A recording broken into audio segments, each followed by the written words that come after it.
श्री शिवाय नमस्तुभ्यम। दोस्तों, आप सभी लोग जानते हैं कि 14 फरवरी दिन बुधवार को वसंत पंचमी का पावन दिन है। दोस्तों, ये दिन बच्चों के लिए बहुत ही खास होता है क्योंकि वसंत पंचमी का जो दिन होता है वो माता सरस्वती जी का होता है। दोस्तों, इस दिन माता सरस्वती जी की पूजा की जाती है और जितने लोग भी विद्यार्थी हैं जो कि अपने जीवन में अभी पढ़ रहे हैं, माता सरस्वती जी का आशीर्वाद पाना चाहते हैं, तो दोस्तों 14 फरवरी 2024 को बसंत पंचमी के दिन यह कुछ विशेष उपाय सभी बच्चे जरूर करें। इससे उनके बुद्धि का भी विकास होगा, साथ ही वे आगे जो करना चाहते हैं उसमें उनको सफलता भी जरूर मिलेगी, क्योंकि यही वो दिन होता है जिस दिन आप माता सरस्वती जी का आशीर्वाद ले सकते हैं और अपने दिमाग को, अपने विवेक को बढ़ावा सकते हैं।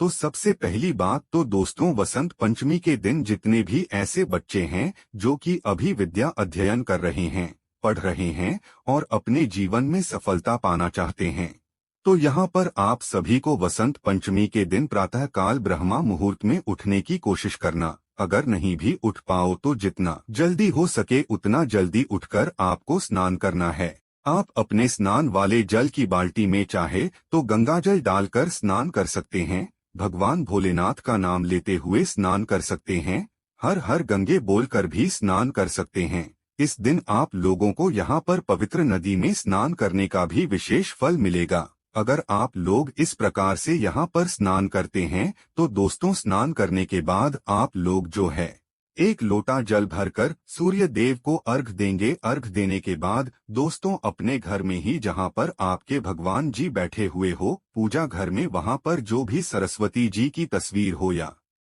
एक स्वरूप हो, जैसे यहाँ पर दीपावली पर जो एक तस्वीर लगाते हैं जिसमें गणेश जी, लक्ष्मी जी और सरस्वती जी होती है, वहाँ पर भी अगर आपकी सरस्वती जी है तो आप वहाँ पर सरस्वती माता की पूजा करेंगे।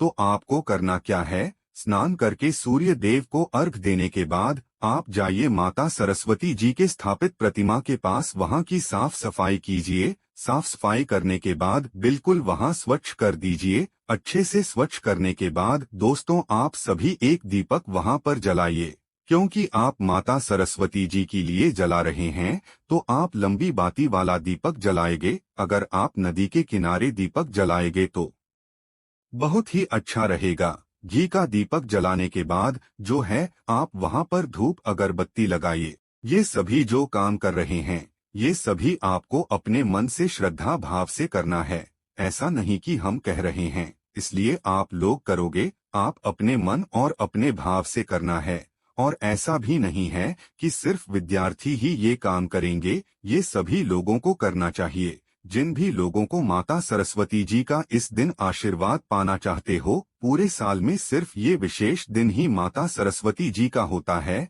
तो दोस्तों आपको माता सरस्वती जी का इस दिन पूजा करनी है। प्रातः काल सुबह सुबह कुछ समय बैठना है और माता सरस्वती जी के मंत्रों का जाप करना है, उनके नाम का स्मरण करना है, माता सरस्वती से विनती करना है कि वह आपको आशीर्वाद दे। हे माता सरस्वती, आप अपना आशीर्वाद हमेशा हम पर बनाए रखिएगा। जो भी हमसे भूल हुई हो, गलती हुई है, उसको क्षमा करें माता, ऐसा आपको प्रार्थना करना चाहिए। सुबह तो आप अपनी पूजन कर लेंगे, पर शाम के समय भी आपको जो है बहुत ही मन और पूरे भाव से माता सरस्वती जी की पूजन रात में भी करनी है।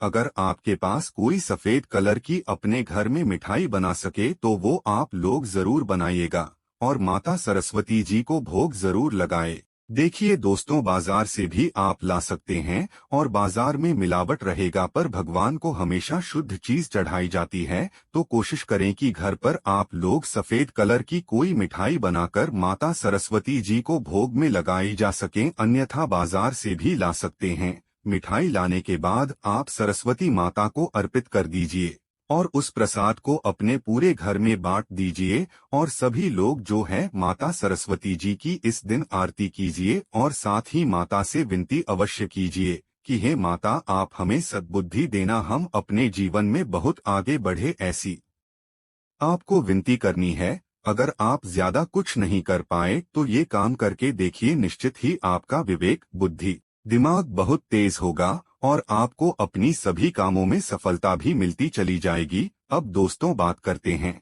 वसंत पंचमी को किए जाने वाले कुछ विशेष उपाय के बारे में, जिन उपाय करने से आपको यहाँ पर विशेष फल की प्राप्ति होती है। दोस्तों, सबसे पहले बात करते हैं उस उपाय के बारे में जो कि बच्चों के लिए है। यहाँ पर ये उपाय पंडित जी ने बताया है जो कि बसंत पंचमी का उपाय है। जितने भी बच्चे ऐसे हैं जो बच्चा पढ़ता लिखता नहीं है, बहुत ज्यादा परेशान करता है, माता पिता कॉपी लेकर उनको पढ़ावाते हैं पर वो पढ़ते नहीं हैं, उनका दिमाग सही रास्ते पर नहीं लग रहा है, विवेक कमजोर है, कुछ याद नहीं होता है, तो वसंत पंचमी के दिन आपको यह उपाय जरूर करना चाहिए। दोस्तों, वसंत पंचमी के दिन जो है यहाँ पर सरसों के फूल का भी एक विशेष महत्व होता है। तो आपको इस उपाय में 31 सरसों के फूल लेना है। इस समय आपको सरसों के फूल बहुत आसानी से मिल जाएंगे। अब दोस्तों, आपको इन सरसों के 31 फूल लेकर पहुंच जाना है प्रातःकाल सुबह सुबह वसंत पंचमी के दिन शिव जी के मंदिर में। उस बच्चे को लेकर जिस बच्चे के लिए आप ये उपाय कर रहे हैं, भले ही वो कितना ही छोटा बच्चा हो, आप उसको लेकर आ जाइए, क्योंकि उसे की हाथों से आपको ये उपाय करवाना है। तो 31 सरसों के फूल आप अपने बच्चे के हाथ में दे दीजिए। बच्चे के हाथ में देने के बाद शिव जी के शिवलिंग के आसपास खड़े हो जाइए। खड़े होने के बाद दोस्तों, आप अपने उस बच्चे से 31 सरसों के फूलों को शिव जी की शिवलिंग के ऊपर चढ़वा दीजिए। बस इतना सा काम है। वसंत पंचमी के दिन ही इस उपाय को करना है। सुबह के समय भी कर सकते हैं, नहीं तो शाम की समय प्रदोष काल में भी कर सकते हैं।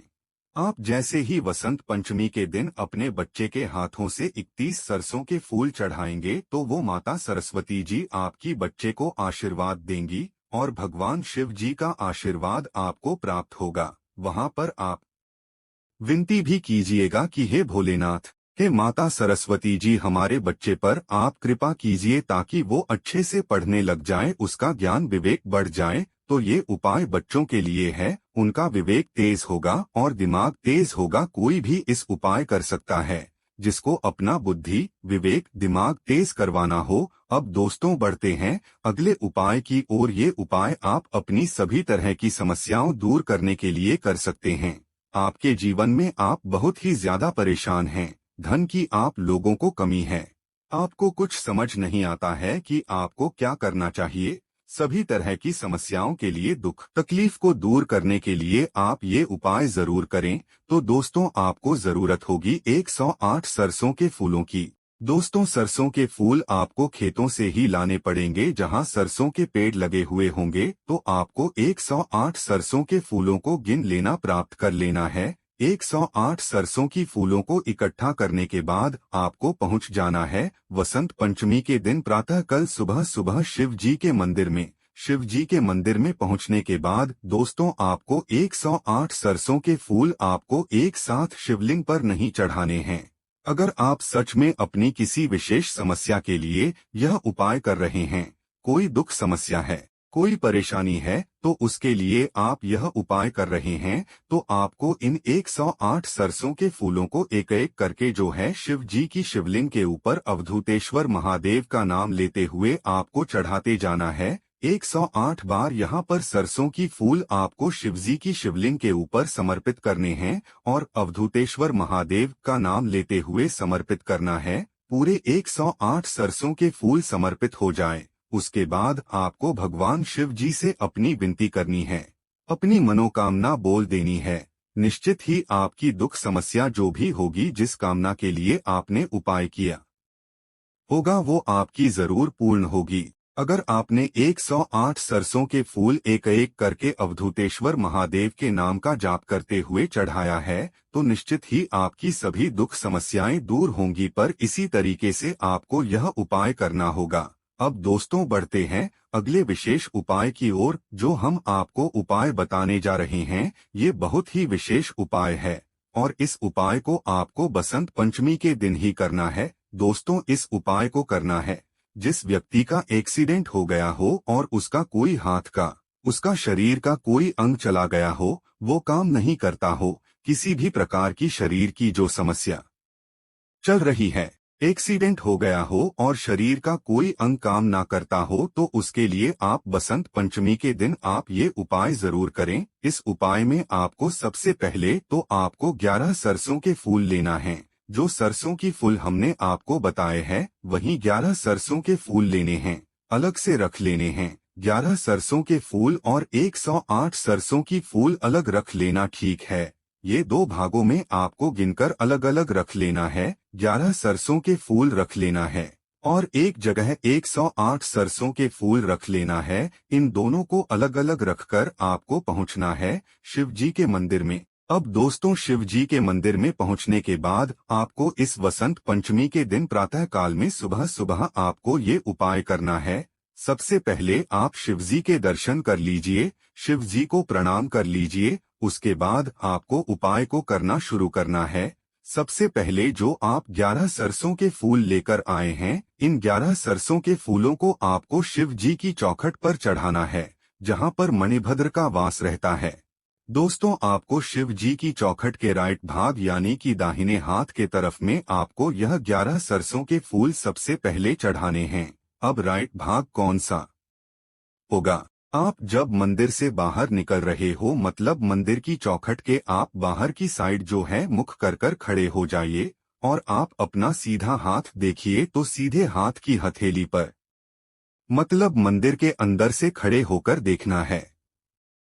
आपका मुख चौखट की साइड होना चाहिए। उस समय आपको जो है अपना सीधा हाथ देखना है। उस सीधे हाथ की चौखट पर आपको 11 सरसों के पुष्प वहां पर चढ़ा देना है, शिवालय के द्वारपाल मणिभद्र के लिए। चढ़ाने के बाद दोस्तों आपको वापस से शिव जी के मंदिर के अंदर आना है। अंदर आने के बाद दोस्तों अब शिव जी की शिवलिंग के ऊपर आपको 108 सरसों के फूल शिव जी के शिवलिंग के ऊपर आपको चढ़ा देना है। श्री शिवाय नमस्तुभ्यम मंत्र बोलते हुए 108 सरसों के फूल शिवजी के शिवलिंग के ऊपर चढ़ा देना है। चढ़ाने के बाद दोस्तों आपको 108 सरसों की फूल वापस उठाकर लाने हैं।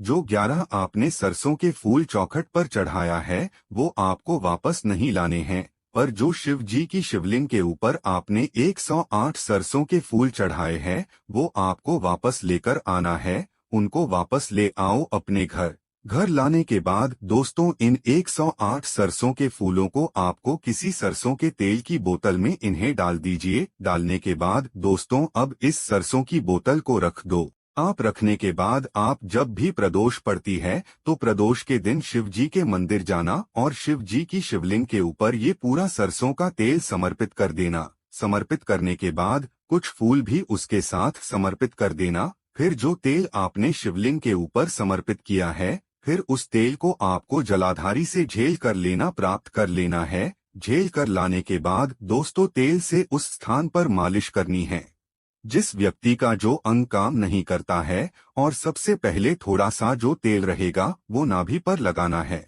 जिस व्यक्ति के लिए आप मालिश करने वाले हैं उसकी थोड़ी सी नाभि पर आपको यह तेल लगाना है। उसके बाद उस अंग पर कुछ समय तक 10 से 15 मिनट तक आपको मालिश करना है। ये काम आपको लगभग यहाँ पर 15 से 20 दिनों तक करना है। निश्चित ही आपको इसमें आराम देखने को मिल जाएगा। उसका वह अंग धीरे धीरे काम करना शुरू कर देगा। जो अंग काम नहीं करता है, ये बहुत ही विशेष उपाय है। वसंत पंचमी के दिन ये उपाय करोगे तो निश्चित ही आपको बहुत अच्छा आराम देखने को मिलेगा। जिसका एक्सीडेंट हो गया हो, जिसका अंग काम नहीं करता है, उसके लिए बहुत ही कारगर साबित होता है। और दोस्तों जो वसंत पंचमी का दिन होता है वह बहुत ही विशेष दिन होता है। इस दिन आप शिवजी पर एक लोटा जल अवश्य चढ़ाएं। कुछ ना हो तो शिवजी पर एक सरसों का फूल अगर आप लोगों को मिल रहा है तो वो भी जरूर चढ़ाकर आओ। वसंत पंचमी के दिन शिवजी पर एक सरसों का फूल चढ़ाने से हमें बहुत फल की प्राप्ति होती है। हमारा दिमाग विवेक तेज होता है। माता सरस्वती जी का भी आशीर्वाद हमें प्राप्त होता है। तो दोस्तों ये कुछ विशेष उपाय गुरुदेव ने पिछली शिवपुराण कथा में बताए थे। ये कुछ विशेष जानकारियां थी जो कि आपको वसंत पंचमी के दिन जरूर करनी चाहिए। तो दोस्तों बहुत ही आसान तरीके से आपको हमने समझाने का प्रयास किया है। उम्मीद है आप सभी को समझ में आया होगा। वीडियो में दी गई जानकारी उपयोगी लगी हो तो वीडियो को लाइक करके कमेंट में जय मां सरस्वती जरूर लिखे। श्री शिवाय नमस्तुभ्यं। जय श्री महाकाल।